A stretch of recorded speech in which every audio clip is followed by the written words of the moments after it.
முதல்வர் விஜய் பிறந்தநாள் நிகழ்ச்சியில் கலந்து கொண்டு வீடியோ எடுத்த செய்தியாளரின் செல்போனை தாவேக நிர்வாகி ஒருவர் பிடுங்கியுள்ள சம்பவம் அதிர்ச்சியை ஏற்படுத்தியுள்ளது.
இல்ல போன எப்படிங்க புடுங்கலாம்? நீங்க யாருங்க? நீங்க போன புடுங்கிறதுக்கு நீங்க யார வேணாலும் இருங்க.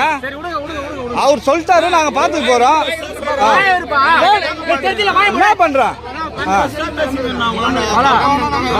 அது இல்ல. செய்திகளை உள்ளது உள்ளபடி தெரிந்து கொள்ள ரெஃப்ளெக்ட் நியூஸை சப்ஸ்கிரைப் பண்ணுங்க.